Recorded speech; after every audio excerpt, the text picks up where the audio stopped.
আজকের আলোচনা অত্যন্ত গুরুত্বপূর্ণ, ইম্পর্টেন্ট। আলোচ্য বিষয় হচ্ছে আমাদের মুসলিমদের অধঃপতনের কারণ কি। আমি এই বিষয় নিয়ে হালকা গবেষণা করেছি। তাতে পৃথিবীর শুরু থেকে শেষ পর্যন্ত, পৃথিবী তো বলা যাবে না, আদম এই মানুষের শুরু থেকে শেষ পর্যন্ত ইতিহাস সামনে রেখে, কোরআন সুন্নাহকে সামনে রেখে যে কয়টা পেয়েছি, মূল 5টি কারণ। কয়টি কারণ? 5টি কারণে আপনার এই মুসলমানদের অধঃপতন।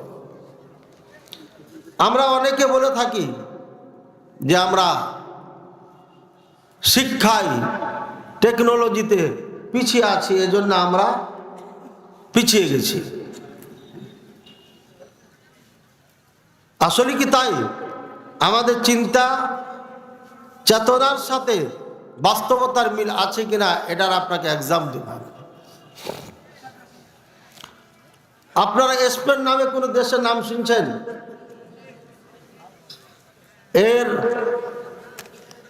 এই দেশের মালিক ছিল কারা এক সময় বলেন তো? মুসলিমরা। কত বছর শাসন করেছিল এই দেশ? তাদের হাতে ছিল মুসলিমদের 800 বছর। 800 বছর যে দেশের মালিক আমরা ছিলাম, আর সব থেকে শক্তিশালী দেশ ছিল মুসলিমদের স্পেন। এই স্পেন আমাদের হাত ছাড়া কিভাবে হয়ে গেল, যেখানে ইসলাম এখন পালন করা খুব কঠিন হয়ে গেছে। ইসলামের পরিচয় দেওয়া কঠিন হয়ে গেছে। কারণ কি? শিক্ষায় দীক্ষায় কম ছিল? জি না, শিক্ষা দীক্ষায় কম ছিল না। পৃথিবীর একমাত্র জাতি এই মুসলিম জাতি সব থেকে শিক্ষার দিকে এগিয়েছিল। এই ঘড়ির আবিষ্কার কারক কেটা জানেন? মুসলিম। প্লেন আবিষ্কার কারক কেটা? মুসলিম। যার নাম ছিল আপনার ইবনে ফিরিনাস, আব্বাস ইবনে ফিরিনাস। সর্বপ্রথম প্লেন উনি তৈরি করেন। পৃথিবীর সব থেকে দামি ডাক্তার, যোগ্য ডাক্তার, বিজ্ঞ ডাক্তার, যিনি মানুষের সর্বপ্রথম চিকিৎসক হিসাবে পৃথিবীর সেরা শ্রেষ্ঠত্ব লাভ করেছিলেন, তিনিও ছিলেন আপনার ইবনে বাজা। একটা হাদিসের কিতাবের লেখকের নাম কি? ইবনে মাজা। আর ইনার নাম ইবনে বাজা। ইনারও বাড়ি স্পেনে ছিল। আব্বাস ইবনে ফিরনাস, তারও বাড়ি ছিল কোথায়? কোথাকার মানুষ ছিল? স্পেনের মানুষ ছিল। তাফসিরে কুরতুবী নাম শুনেছেন? ইমাম কুরতুবী রাহিমাহুল্লাহ, সেই সময়কার সেরা মুফাসসির, তারও বাড়ি স্পেনে ছিল। এরপরে আরো কঠিন, যেমন আপনার ইবনে রুশদ আপনার, তিনি এমন একজন ডাক্তার ছিলেন, যত চর্মরোগ ছিল তার সেরা ডাক্তার ওই সময়। তার কাছে চিকিৎসার জন্য আপনার ইউরোপের লোকজন আসতো এখানে। এরপরে আবুল কাসিম জাহরাবি, তিনি সর্বপ্রথম সার্জন ডাক্তার, এবং তিনি আবিষ্কার করেছিলেন একজন মানুষকে অপারেশন করে কোন কোন যন্ত্র দিয়ে তার বুক কাটতে হবে, পেট কাটতে হবে, অঙ্গপ্রত্যঙ্গ কাটতে হবে, আবার সেলাই করতে হবে, জোড়া দিতে হবে, কিভাবে, মানে যত যন্ত্র লাগে সব কিছু আবিষ্কার করেছিলেন ইনি। নাম কি? আবুল কাসিম জাহরাবি, বাড়ি স্পেন।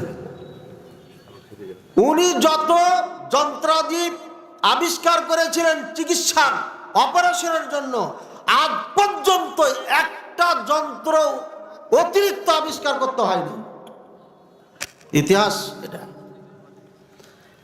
এক কথায় ইউরোপের ফকিন্নির পুতেরা, ছেলেরা লেখাপড়া করতে আসতো স্পেনে, আর পাহাড় ধরে বলতো আমি গরিব, আমার বাড়িতে খাওয়া নাই, চাল নাই, আমার বাড়ির ওপরে টিন নাই, কিচ্ছু নাই, গাছের নিচে থাকি, আমার টাকা পয়সা দিয়ে পড়া যাবে না, আপনারা আমাদেরকে শিখাই দেন। মুসলমান যেহেতু উদার মনের মানুষ, তাই তাদেরকে ফ্রি শিখিয়ে দিয়েছে। ফ্রি শিখানোর পরে যখন এরা দেখলো স্পেনের মুসলমানেরা এত শান শওকতে থাকে, টাকা পয়সা ধন দৌলত সব কিছু তাদের আছে, এটা তারা মেনে নিতে পারে নাই। সৌদি আরব আমরা গেছি, তাকে সুখ শান্তি, তাদের চলাফেরা, তাদের রাস্তাঘাট, তাদের সব কিছুই আমাদের সাথে কোনো মিলই নাই, আসমান জমিন পার্থক্য। সুতরাং সৌদি আরবের মতো দেশ যদি আমরা নিতে পারি, তাহলে আমরাও সুখে শান্তিতে থাকতে পারবো, তাই কিনা? পারবেন? বাঙালি জান্নাতও সুখে থাকবে না, বলেন? বাঙালিকে যদি জান্নাতে দিয়ে দেওয়া হয়, যতটি বাংলাদেশি আছি সবটিকে যদি এখন জান্নাতে আল্লাহ দিয়ে দেয়, ওখানেও সুখে থাকতে পারবে না। এই জাতের সমস্যা আছে। রাগ করেন না, আমি দেখাবো আপনাকে। আমি কি বললাম ভালো করে মনে করেন। কথা মানে আমরা মুনাজার আবাস করি, সুই ঢোকানোর সুযোগ আপনার নাই। আমি কি বলেছি? বাংলাদেশের এই বাংলাদেশিরাকে, আমি কিন্তু মুলবিদেরকে খাস করি নাই, ভালো মানুষকে খাস করি নাই, জান্নাতীকে বলিনি। কি বলেছি? বাংলাদেশের এই বাঙালিকে যদি সবাইকে জান্নাতে আল্লাহ দিয়ে দেয়, তারপরে এই বাঙালি সুখী হবে না। বুঝেছেন ভাইয়ার আমার? স্পেন ওই সময়কার সব থেকে সুখী দেশ, সব থেকে সভ্য দেশ, শিক্ষিত দেশ।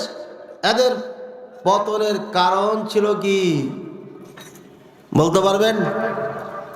আবুল ওয়ালিদ ইবনুল মালিক, বাদশার নিজের বেটা। বাদশার নিজের বেটা খ্রিস্টানদের লোভে পড়ে তাদের সাথে এমনভাবে বন্ধুত্ব তার হয়ে যায়, নারী আর এটা ওটা মদ টদ খাইয়া আরে একদম পাগল বানিয়ে ফেলে, পরে বাপের বিপক্ষে একে ডাল করিয়ে দেয়। এই অধপতন শুরু হলো। ঘরে যদি শয়তান ঢুকে যায়, তাহলে ঘরে যেমন শান্তি থাকে না। মুনাফিক যদি আপনার সমাজে ঢুকে যায়, আপনার পরিবারে ঢুকে যায়, এই পরিবারও শান্তি থাকবে না, সমাজে শান্তি থাকবে না, দেশে থাকলে দেশও শান্তি থাকবে না। মুনাফিক মারাত্মক একটা ভাইরাস, মারাত্মক একটা ব্যাধি। এই মুনাফিক যুগে যুগে ধ্বংস করেছে জাতিকে, আর এখনো করছে, কিয়ামত পর্যন্ত করবে। সব থেকে বড় ভাইরাস হচ্ছে মুনাফিক। ভাইয়ের আমার, বাগদাদের কথা কে না জানে? বাগদাদ এলেমে, শিক্ষা দীক্ষায় এত ঊর্ধ্বে ছিল তারা। বাগদাদের লাইব্রেরি থেকে বইগুলোকে নিয়ে আপনার দাজলা নদীতে ফেলে দেওয়া হয়েছিল। দাজলা নদীর পানির কালার পরিবর্তন হয়ে গেছিল। তাহলে চিন্তা করে দেখেন, কত মুসলমানদের বই পুস্তক এখানে ছিল।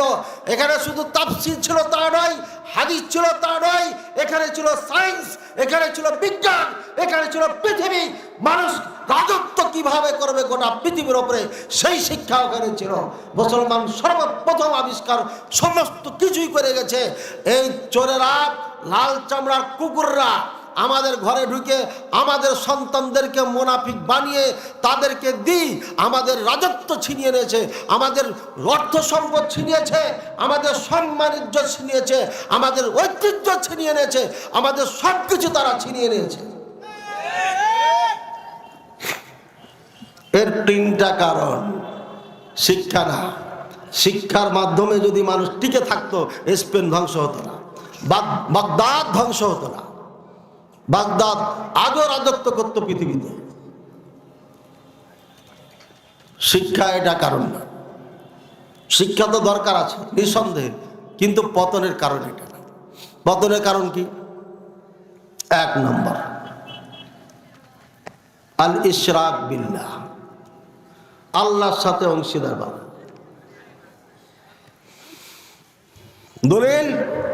দলিল শুনেন। وعد الله الذين آمنوا وعملوا الصالحات لا يستخلفنهم في الأرض كما استخلف الذين من قبلهم নিশ্চয়ই আল্লাহ তাআলা আমাদের সাথে ওয়াদাবদ্ধ। ওয়াদাল্লাহুল্লাযীনা আমানু মিনকুম ওয়া আমিলুস সালিহাত। আল্লাহ পাক রব্বুল আলামিন ওয়াদা করেছেন যারা ঈমান এনেছেন তাদের সাথে, তোমাদের মধ্যে থেকে যারা ঈমানদার তাদের সাথে আল্লাহ ওয়াদাবদ্ধ। এবং ওয়া আমিলুস সালিহাত, যারা নেক আমল করেছে, সৎ কাজ করেছে, ভালো কাজ করেছে, তাদের সাথে আল্লাহ ওয়াদাবদ্ধ। কি ওয়াদা? লা ইস্তাখলিফান্নাহুম ফিল আরদ। নিশ্চয় নিশ্চয়, লামে তাকিদ বলা হয়, নুনে তাকিদ, ডবল তাকিদ। তাকিদ মানে বুঝছেন তো, গুরুত্ব দেওয়া হচ্ছে, একবার নয় দুইবার। নিশ্চয় নিশ্চয় আমি এদেরকে রাজত্ব দিব এই জমিনের, এই জমিনের খলিফা বানিয়ে দেব, যেভাবে তাদের পূর্বপুরুষদেরকে খলিফা বানিয়েছিলাম। ওয়ালা ইউমাক্কিনান্নাহুম, এবং তাদেরকে আমি স্থির করে দেব, মানে স্থায়ী করে দেব। এই রাজত্ব কেউ কখনো ছিনিয়ে নিতে পারবে না। শর্ত, ইয়াবুদুনানি, আমার ইবাদত করবে, ওয়ালা ইউশরিকু বি শাইআ, আর আমার সাথে কাউকে অংশীদার বানাবে না। কি কয়টা? দুইটা। আমার ইবাদত করবে, আমার সাথে কাউকে অংশীদার বানাবে না। তাহলে পারে এদেরকে আমি রাজত্ব দিব। বলেন ঈমানদার কে কে আছেন এখানে? হাত উঠান। বলেন ঈমানদার কে কে আছেন? হাত উঠান। তা হাত উঠাচ্ছেন না কেন? না লজ্জা পাচ্ছেন আপনি? লজ্জা পাচ্ছেন মানে আপনার ঈমানে দুর্বলতা আছে। ঈমানদার কে কে আছেন বলার সাথে সাথে আপনার চায়ের হাত পা উঠানো দরকার ছিল। আপনি হাত উঠাচ্ছেন না মানে লজ্জা পাচ্ছেন, আপনি ঈমানের দুর্বলতা আছে আপনার। এবার উঠান, ঈমানদার কে কে আছেন? হাত উঠান, পরীক্ষা করে নি আপনার। সবাই উঠেছেন, নামান। ঈমান এনেছেন কিসের ওপরে? আমানতু বিল্লাহ ওয়া মালাইকাতিহি ওয়া কুতুবিহি, কোরআনের উপরে না? এখানে কোরআন নাই, না থাকলেও সমস্যা নেই। কোরআনের উপরে ঈমান এনেছেন কে কে? হাত উঠান, নামান। কোরআন ফার্স্ট টু লাস্ট অনুবাদ সহকারে জানেন কে কে? হাত উঠান। নাই। ফার্স্ট টু লাস্ট কোরআনের অর্থ জানেন আপনি? এখন যদি একটা আয়াত পাঠ করি অর্থটা আপনি জানবেন, হ্যাঁ এই আয়াতে কথা বলছে। উঠান, হাত উঠান দেখি। আপনি কিছুক্ষণ আগে বললেন কোরআনের উপরে ঈমান এনেছি, তো কিসের উপরে আনলেন? আপনি তো জানেন না কোরআনে কি আছে। বুঝেন না আমার কথা? বুঝাতে পারিনি নাকি? নাকি এগুলো খোলা লাগবে? এগুলো খোলা লাগবে নাকি? এটা খুলবো নাকি? আরে এটা পড়ে এখন ওয়াজ শুনে না মানুষ। মডার্ন হতে হবে, দাড়িগুলো সাইজ করতে হবে। বাপরে বাপ, সেলুনে যখন বসি, নাপিত যে কেচি দাড়ির পাশে নিয়ে এইভাবে এত জোরে খালি বলছে, হুজুর একটু সাইজ করে দিই, ঠিক হয় নাই, বাড়া এদিকে ওদিকে বেড়া বেড়া আছে। কাঁচি ও থামেই না, কেচি খালি কেটে কেটে কেটে কেটে কেটে কেটে করতে থাকে, কাটার জন্য খালি। একটু মডার্ন হতে হবে, একটু লিপস্টিক লাগাইতে হবে, আয়রন মাস্কারা দিতে হবে, মাঝে মাঝে অলৌকিক কথা বলতে হবে, তাহলে আর চলবে, নাহলে চলবে না। চলবে? হ্যাঁ, কে বলছে চলবে? মিথ্যা কথা বলছেন আপনি। সত্য কথা বললে পারে গায়ে লেগে যাবে। মিথ্যা কথা বলেছেন, সত্য কথা নাই। শত শত মাদানি ঘরে বসে আছে, পেটে ভাত নাই। আমি দেওবন্দে পড়েছি, এর জন্য মনে হয় আমার একটু চলে চাকা গড়ে। শত শত মাদানি ঘরে বসে আছে, তাদের কোনো কাজ নাই, চাকরি নাই। মাদ্রাসায় কোথাও পড়ায়, 20-30 হাজার হয়তো বেতন পায়, 25 হাজার পায়, ওটা দিয়ে চলে। এদের ওয়াজ কেউ শুনে না। এরা রাসূলুল্লাহ সাল্লাল্লাহু আলাইহি ওয়াসাল্লামের মাদ্রাসার ছাত্র। এদের বক্তব্য এই জাতি শুনে না। এটা হচ্ছে নির্বোধ জাতি, মূর্খ জাতি। কিয়ামতের আলামত, কিয়ামত এদের দিন শুরু হবে। সুতরাং এই পোশাকে বক্তব্য এই দেশে চলবে না। মিথ্যা বললাম না সত্য বললাম? বক্তব্য দিলে পারে ওর বক্তব্য দেশের মানুষ শুনবে, আলেমদের বক্তব্য শুনবে না। আলেমদের ডায়েরি ফাঁকা আছে, খোঁজ নিয়ে দেখেন আপনি। বললেন হুজুর কাউকে অ্যাটাক করলেন না, আমি কাউকে অ্যাটাক করিনি। দুঃখ নাই, আফসোসও নাই।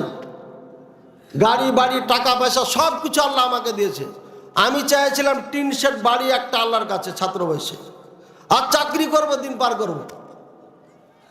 আল্লাহ গাড়ি দিয়েছে, বাড়ি দিয়েছে, সব দিয়েছে, তাহলে আমার তো আফসোসের কিছু নেই। মাহফিল চলে, মাদারি 10-12টা যদি চলে, তার মধ্যে আমারটাও চলে, কাজে আমার কোনো দুঃখ কষ্ট নাই এবং আফসোসও নাই। আফসোস হচ্ছে এটাই, এই জাতি যত ন্যাংটা বক্তা পাবে তত ভালো। মিলাই দেখেন আপনি, এইখান থেকে দাজ্জাল বের হবে। অধপতনের কারণ ঈমান নাই। কোরআনের উপর ঈমান এনেছেন, কোরআন বুঝেন না আপনি, অনুবাদই জানেন না, আর আপনি বলছেন আমি কোরআনে ঈমান এনেছি। এটা মিথ্যা দাবি। আমি এক্সাম অনেক দিয়েছি, আজকে আর দিলাম না, সময় যেহেতু কম। এরপরে ওয়ামিলুস সালিহাত, নেক আমল করতে হবে। নেক আমল নাই। 5 ওয়াক্ত সালাতে দাঁড়িয়ে গেলাম, সালাত পড়লাম, সালাম ফিরালাম, দোয়া কালাম তাসবিহাত আজকার পড়তে হবে। মাগরিব আর ফজরের সালাতে আমাদের প্রায় 15 থেকে 20 মিনিট সময় লাগে, আর আপনার ইমাম সালাম ফিরানোর পরে বলে ডানে কোটা বামে কোটা ছেড়ে দেন, এরপরে বলে রব্বানা আতিনা ফিদ দুনিয়া হাসানা।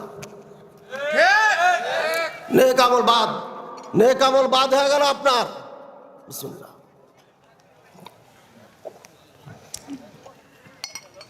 আমার টেনশন হলো গলা নিয়ে, গলা বসে গেলেই তো সমস্যা।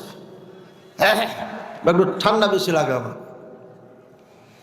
আর লাগার কারণ হচ্ছে আমাদের রাকি ভাই বলছেন যে আপনাকে জাদু করা হয়, আপনার কণ্ঠের উপরে জাদু করা হয়েছে, যার কারণে এটা সমস্যা। রাকি বুঝেন তো, কোরআন দিয়ে যারা চিকিৎসা করে একে রাকি বলা হয়। এখানে অনেক ভাই আমরা তৈরি করতেছি, মুশরিক থেকে চিকিৎসা না নিয়ে কোরআন দিয়ে যারা চিকিৎসা করে তাদের থেকে নেবেন। আল্লাহ তাআলা তৌফিক দান করুন। নেক আমল করতে হবে। নেক আমলের মধ্যে আমাদের অনেক সমস্যা ঢুকে আছে। যতদিন ফ্রেশ আমল না করবেন ততদিন সফলতা হবে না। এবার মিলান, বাংলাদেশে 24শে জুলাইয়ের আন্দোলন না, যুবকেরা আন্দোলন করেছে, আসার সময় মিছিল যাচ্ছে হাদি ভাইকে নিয়ে। আল্লাহ হাদি ভাইকে জান্নাত দান করে। আরে ওটা মানুষ নাকি, একটা বারুদ, ওটাই বারুদ। এই দেশের একটা নক্ষত্র, সূর্য সন্তান, এরাই হতো এই দেশের নেতা, এরাই এই দেশের পরিবর্তন আনতে পারত, এরাই এই দেশকে পৃথিবীর মানচিত্রে সর্বশ্রেষ্ঠ দেশ হিসাবে পরিচিত করতে পারত। এদেরকে গুলি করে মারা হয়েছে। এদেশকে বড় হতে দিবে না, ভালো সন্তান এদেশে কথা বলতে পারবে না, রাজত্ব তো দূরের কথা। বলেন এবার বাংলাদেশে আমরা যারা আছি শিরক করি না? জুলাই যোদ্ধাদের উচিত ছিল সর্বপ্রথম, যখন বিগত সরকারকে বিতাড়িত করা হলো, সাথে সাথে যত শিরকের আড্ডাখানা ছিল সবগুলোকে ভেঙে ফেলতে হতো। আল্লাহ পাক রব্বুল আলামিন বলেন, ইন্না ফাতাহনাকা ফাতহাম মুবিনা, আমি তোমাকে স্পষ্ট বিজয় দান করলাম। রাসূলুল্লাহ সাল্লাল্লাহু আলাইহি ওয়াসাল্লাম ফতহ মক্কা করার পর সর্বপ্রথম যে কাজ করেছিলেন, তিনি কাবার ভিতরে ঢুকেছিলেন। কাবার ভিতরে সব থেকে বড় শয়তানকে বসানো ছিল, কাবার ভিতরে সব থেকে বড় মূর্তিকে বসানো ছিল, তার নাম কি? হুবল। এই হুবল মূর্তিকে কাবার ভিতরে রাখা ছিল। কথা বুঝেছেন? প্রথমে লাঠি দিয়ে এই মূর্তিকে বের করেছে, পা দিয়ে লাঠি দিয়ে মেরে মূর্তিকে বের করেছে। আর আপনি লাঠি তো মারা দূরের কথা, ফুলের তোড়া নিয়ে যে ওখানে রাখছেন। আপনি দেশ চালাইবেন শান্তিতে? আপনাকে এই দেশের মালিক বানাবে আল্লাহ? এই যুবক, রক্ত দিয়ে, প্রাণ দিয়ে, জীবন দিয়ে, সবকিছু দিয়ে তুমি সবকিছু শেষ করে দিয়েছো। এই জুলাই আন্দোলন যদি তোমরা ধরে রাখতে না পারো, তোমার তো যাবে, তোমার আন্ডা পান্ডাও শেষ হয়ে যাবে। আমি বলে দিলাম, কালকের মাহফিলে বলেছি, আজকের মাহফিলে বলে দিলাম, এদেশে বর্তমানে রাজনৈতিক দল যারা আছে, এরা খেতে খেতে খেতে খেতে এদের নাড়ি ভুড়ি সব মোটা হয়ে গেছে। এরা ভালো জিনিস চায় না, মাথার ঘাম পায়ে ফেলে ভ্যান চালক ভ্যান চালায়, ওখান থেকে আসতেছে আসতেছে মাত্র 50 টাকা ইনকাম হয়েছে, হয়তো ওখান থেকে 10 টাকা এই চোরের বাচ্চারা, এই শয়তানগুলো লাঠি দেখিয়ে জোর করে 10 টাকা চাঁদা আদায় করে। এই মোড় থেকে সামনের মোড়ে যখন রহনপুরে ঢুকতে যাচ্ছে, ওখানে শয়তানের ছাগুলো দাঁড়িয়ে আছে, শয়তানের ছাগুলো লাঠি দেখিয়ে ওখানেও 10 টাকা নিয়ে নেয়, 50 টাকার থেকে 20 টাকায় নিয়ে নেয় এই শয়তানেরা। এরা নাকি দেশের নেতা, এরা নাকি দেশের সেবক, এরা হচ্ছে শয়তান। এরা গরিবের রক্ত চুষে খেয়ে মোটা হয়েছে। এরা দেশের কল্যাণ চায় না, এদেশের মানুষকে সুখে রাখতে চায় না।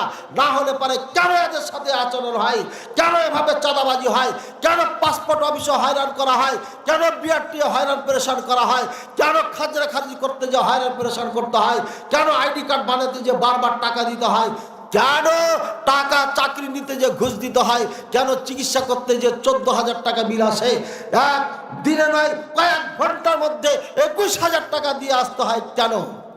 সব বাটপার বসে আছে, চোর বসে আছে এদেশের মাটিতে। সুতরাং এখানে কখনো শান্তি হবে না। সর্বপ্রথম এদের কাজ ছিল রাসূলুল্লাহ সাল্লাল্লাহু আলাইহি ওয়াসাল্লাম যে কাজ করেছেন, আগে কাবাকে মূর্তি মুক্ত করতে হবে। সর্বপ্রথম কাজ ছিল তাদের বাংলাদেশকে মূর্তি মুক্ত করতে হতো। শেখ মুজিব মুক্ত নয়, মূর্তি মুক্ত করতে হতো এদেশকে। বগুড়ার মাহফিলে বলেছিলাম, ভাস্কর্য নিয়ে যখন খুব ধাক্কাধাক্কি চলছিল, নেতারা মাইক কেড়ে নিত। সেদিন আমার মাহফিলের চেয়ারম্যান সাহেব এখানে বসা ছিলেন আওয়ামী লীগ থেকে, আর ওনার ছেলে থানাতে বসে আছেন। থানার মানুষ জেনে বাধা দিতে না যায়। আমি সেদিন বলেছিলাম, শেখ মুজিবুর নাই কিন্তু মানুষের মনের মধ্যে আছে। সেদিন ছিল জিয়াউর রহমান, তার গ্রামের মোটামুটি কাছাকাছি ওখানে মাহফিল বগুড়ায়। জিয়াউর রহমান নাই কিন্তু তার ভালোবাসা মহাব্বত প্রত্যেকটি জনগণের অন্তরে আছে, আছে না নাই? এরা আছে, থাকবে। কিন্তু যে ভাস্কর্য মাননীয় প্রধানমন্ত্রী আপনি বানাচ্ছেন, এটা আজ আছে কালকে থাকবে না, আছে। সব ভেঙে ফেলেছে, কত কোটি কোটি টাকা নষ্ট করে ফেললেন এই ভাস্কর্য বানিয়ে বানিয়ে। আপনার বাপের টাকা ছিল এগুলো? ভাইয়ের আমার, 1 নম্বর কারণ হচ্ছে শিরক। কাজী কাবাকে 360টা মূর্তিকে রাসূলুল্লাহ সাল্লাল্লাহু আলাইহি ওয়াসাল্লাম কখনো লাঠি দিয়ে ফেলেছেন, আর কখনো লাঠি দিয়ে গুতা দিয়ে ফেলে একদম সব ভেঙ্গে তছনছ করে দিয়েছেন। যদি এই দেশকে, দেশের মালিকানা যদি আলেম ওলামা নিতে চান, এই দেশের মালিকানা রাজত্ব যদি ইসলামী দল নিতে চান, তাহলে সর্বপ্রথম যত আপনি পাথরের মূর্তি বানিয়ে রেখেছেন, আগে ওটাকে ভাঙতে হবে। দেখি বাপরে বাটা ইসলামী দল কেমন আছেন, ভাঙেন। যান নবীনগরে যা ভাঙেন, ভাঙতে যদি পারেন তার ইসলাম কায়েম করতে পারবেন। আর যদি ভাঙতে না পারেন, কিয়ামত পর্যন্ত ইসলাম কায়েম করতে পারবেন না, পারবেন না, পারবেন না। I can challenge. মিলে দেখেন, আপনি 16 ডিসেম্বরে যে ফুল দিয়ে শিরক করবেন, বেদাত করবেন, আল্লাহ দরহি কাজ করবেন, পাশ্চাত্যের কৃষ্টি কালচার আপনি বাস্তবায়ন করবেন, আর আপনি বলবেন যে আমি ইসলাম কায়েম করব। কেমনে মিল নাই কথার সাথে কাজের সাথে? সম্ভব না। আমি কোনো জামাতকে বলছি না, ইসলামী সমস্ত দলকে বলতেছি, যদি ইসলাম কায়েম করতে হয়, বাপের বাটা হলে পরে আগে শিরক মুক্ত করেন দেশকে। শাহজালালের মাজার ভাঙ্গেন, ওখানে শিরক হয়। বায়েজিদ বোস্তামির মাজার ভাঙ্গেন, ওখানে শিরক হয়। যত মাজার আছে শিরক হয়, সবগুলোকে ভেঙে ফেলেন আগে, তাহলে পরে ইসলাম কায়েম হয়ে গেছে। এরপরে ভালো কাজ, এখন ভালো কাজ করা আর সমস্যা নেই, বাধা যখন থাকবে না ভালো কাজ করা যাবে। এবার মাহফিল করতে কোনো বাধা আছে? পারমিশন নিতে হয়, পারমিশন নিতে হয় না, এর মানে আরামে মাহফিল হয়ে যায়, কোনো সমস্যা হয় না। বাধা যখন থাকবে না, তখন এমনি ভালো কাজ করা সম্ভব হয়ে যাবে।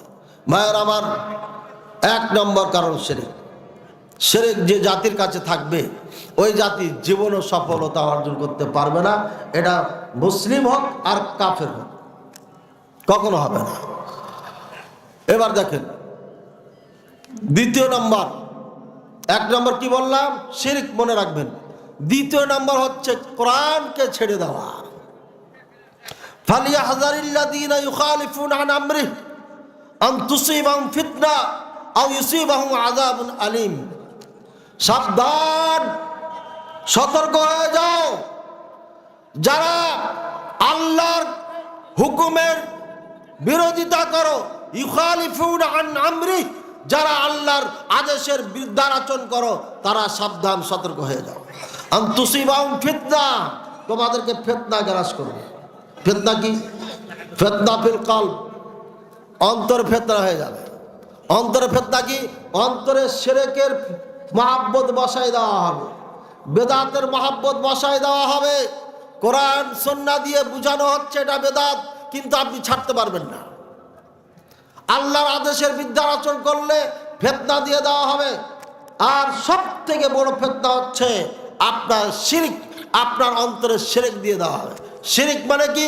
শিরক আল খাসিয়া, আশ-শিরক ফিল খাসিয়া, ভয়ের মধ্যে শিরক। আপনি আল্লাহকে ভয় না করে আপনি ভারতকে ভয় করবেন, এটা শিরক। আপনি আল্লাহকে ভয় না করে পাশে নেতা বসা আছে, নেতাকে ভয় করবেন, হক কথা বলতে পারবেন না। ভাইয়ের আমার, কালকে আলোচনার মাঠে ময়দানে পাশে আমার বসা ছিলেন নেতা, কিন্তু ওখানে হক কথা বলেছি। আজকে রিক্সাওয়ালাদের চাঁদা নেওয়ার কথা যখন যেমন বললাম, ওখানেও বলেছি।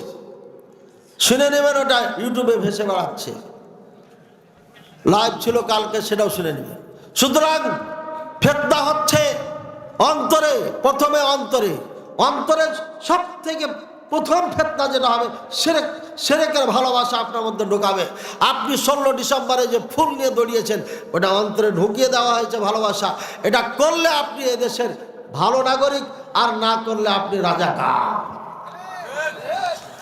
বুঝছেন কি? ঠিক কিনা? এই যে আপনার অন্তরে ঢুকিয়ে দিয়েছে, শিরক ঢুকাই দিয়েছে, ভালোবাসা ঢুকাইছে। আপনি জীবনে নামাজ পড়েন না, আল্লাহকে সিজদা করেন না, কিন্তু সেখানে রাত 12টা কখন বাজছে আপনি দাঁড়িয়ে আছেন, সারা রাত ঘুমাচ্ছেন না।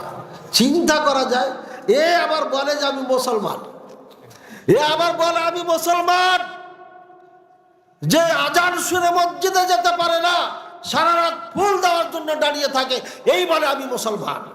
এই মুসলমান দিয়ে কিসের ইসলাম কায়েম হবে? কে বলেছে ইসলাম কায়েম হবে? কোশ্চেন কালো হবে না। ভাইয়ের আবার, ফিতনা অন্তরে ঢুকিয়ে দেওয়া হবে। আল্লাহর ভয়ের জায়গায় মাখলুকের ভয় আপনার অন্তরে ঢুকে যাবে। তাআতুল্লাহ, আল্লাহর আনুগত্যের জায়গায় তাআতুল মাখলুক, সৃষ্টিজীবের আনুগত্য আপনার মাঝে ঢুকে যাবে। আমাদের সাবেক প্রধানমন্ত্রী বেগম খালেদা জিয়া, তিনি মোটামুটি প্রায় মানুষের কাছে প্রিয় মানুষ একজন, ঠিক কিনা?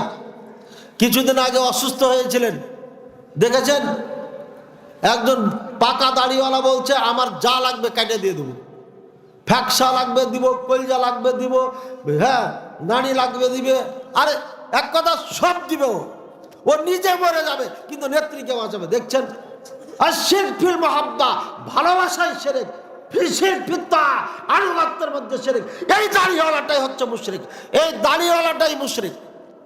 ওদিকে পাকা দাড়িওয়ালার খবর, আর এদিকে কাঁচা দাড়িওয়ালা, ও বলছে সব দিয়ে দেব, যা লাগবে সব দিয়ে দেব।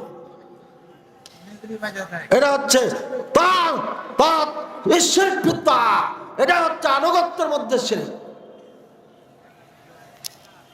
শিরক ঢোকাই দেওয়া হবে, ঢোকাই দিয়েছে। তোমরা যদি বিরোধিতা করো আল্লাহর আমরে, তাহলে ফিতনা তোমাদের গ্রাস করবে। ফিতনা এটা। আর ফিতনা কালব কি? তাবাগুজ, একজন আরেকজনের মধ্যে হিংসা ঢুকিয়ে দেওয়া হবে, হাসাদ ঢুকিয়ে দেওয়া হবে, বক ঢুকিয়ে দেওয়া হবে, একজন আরেকজনকে মেনে নিতে পারবে না। আবার মাইকের সামনে আসা গালাগালি শুরু করেছো, আরে বাচ্চাদেরকে দূরে সরিয়ে দিয়েছো তোমরা, কি সরে নেই? এবারে কয়েকটা দুটা তিনটা যুবক এখানে আছে, আর সব আপনারা এই বুড়াদের সাথে আছেন, এই বুড়া শয়তানদের সাথে আছেন। এই জন্য এদেশে ভালো কিছু হবে না। ওরা চুরি করার জন্য নেতা হয়, চুরি করবে, বিপদ আসবে, পালিয়ে যাবে। এখন আমাদের ভাইয়েরা যারা নেতৃত্বে ছিলেন কলকাতাতে কি আনন্দ করতেছে, গোল মিটিং চলছে প্রতিদিনই, ট্যুর চলতেছে। কারণ সমস্যা নাই তো, ব্যাংকে তো টাকা ঢুকে আছে, খালি বের করছে, খাচ্ছে, ঘুরছে, সারা জীবন বসে খাবে। ভ্যান ওনাদের থেকে যে টাকা নিয়েছে তারা রাস্তাঘাটে, এই টাকাই শেষ হবে না। বাপ দাদার রেখে যাওয়ার টাকা তো আছে, কথা বুঝছেন? এই জন্য বুড়ার দলে আছেন আপনারা বেশি, যার কারণে আপনারা ঠিক কথাটা কইতে লজ্জা পাচ্ছেন। কারণ আপনি যে খেয়েছেন, আপনি যে বেড়ি খেয়েছেন নেতার, আপনি যে রাত্রে টাকা নিয়ে ভোট দিয়েছেন, বেঈমান কোথাকার। কাজে আপনি কেমন ঠিক কথা বলবেন?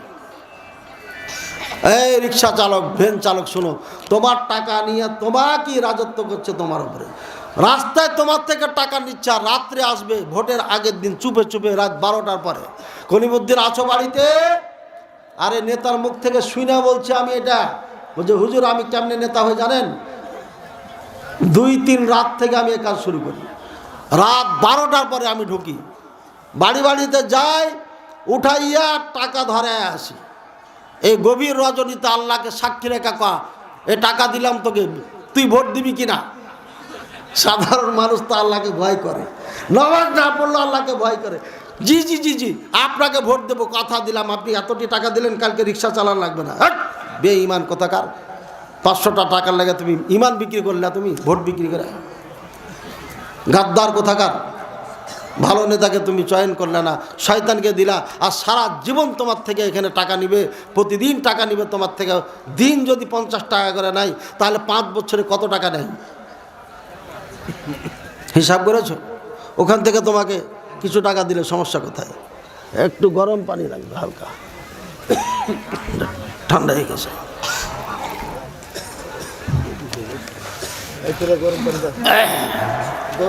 কুসুম পানি হালকা। ভাইরা আমার,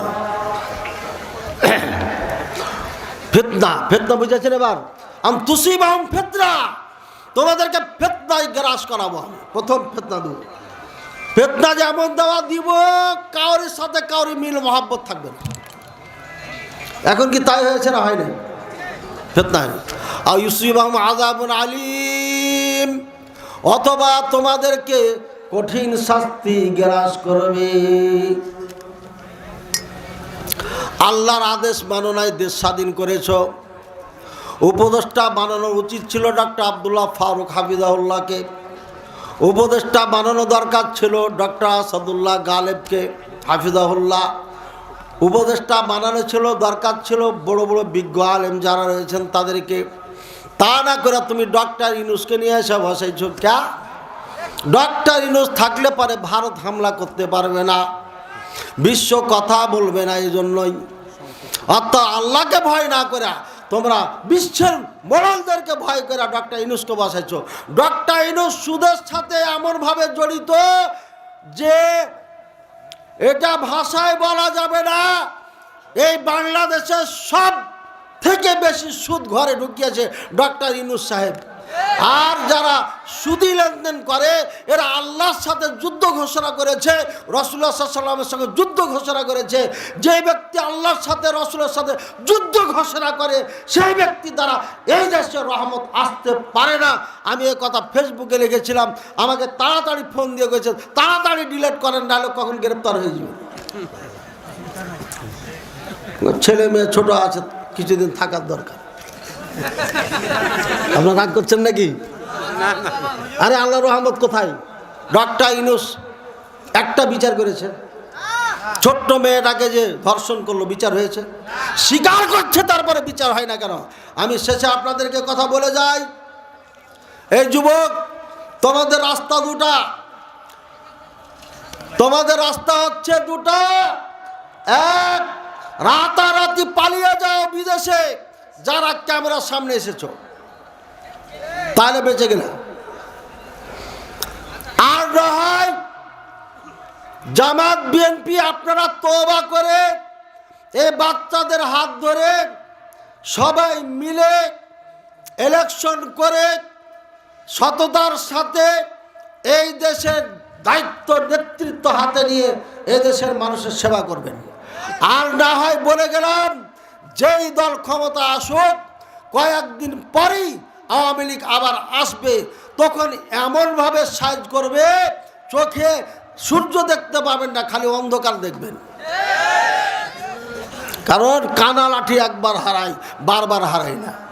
সুযোগ এখন আছে, ভুলে যান না, কঠিন অবস্থা হয়ে যাবে। এই জন্য বাঁচার উপায় হচ্ছে হয় মিলেমিশে কাজ করতে হবে, ইখতিলাফ মতলক্য বন্ধ করতে হবে, আর না হয় দেশ ছেড়ে পালিয়ে যেতে হবে। জীবনে আইসো না যতদিন হাসিনা বেঁচে আছে, কমপক্ষে খবর আছে। আল্লাহ তাআলা আমাদের বুঝার তৌফিক দান করুন। আমার সময় কম, আমি তো জানি, এই জন্য এলোমেলো করে কিছু বলে ফেললাম, বুঝছেন। শর্ট কথায় রাগ করেন না, বিস্তারিত আলোচনা করলে পরিষ্কার হয়ে যাবে। কারণ আমরা ওই কাফের মুশরিকদের বই পড়ে বিজ্ঞানী নয়, আমরা সরাসরি আল্লাহর কালাম পড়ে বিজ্ঞানী। আমরা জানি পৃথিবী কোন দিকে যাচ্ছে, দেশের মানুষ কোন দিকে যাচ্ছে, কোরআন সুন্নাহ বলে দিয়েছে আমাদেরকে। এই জন্য আমরা সেখান থেকে বললাম, যা বললাম শর্টে বললাম, বোঝার সমস্যা হতে পারে। আল্লাহ তাআলা সবাইকে ভালো রাখুন, সুস্থ রাখুন, নিরাপদে রাখুন, ইহকাল পরকালে কামিয়াব করুন। কর্তৃপক্ষকে আল্লাহ উত্তম প্রতিদান দান করুন। অত্র তফাজ্জুল হক মহিলা সালাফিয়া মাদ্রাসাকে আল্লাহ কবুল করুন। আমিন। সাল্লাল্লাহু আলা নবিয়িনা মুহাম্মদ ওয়া আলা আলিহি ওয়াসাল্লাম। সুবহানাকাল্লাহুম্মা ওয়া বিহামদিকা আশহাদু আল্লা ইলাহা ইল্লা আনতা আস্তাগফিরুকা ওয়া আতুবু ইলাইক। আসসালামু আলাইকুম।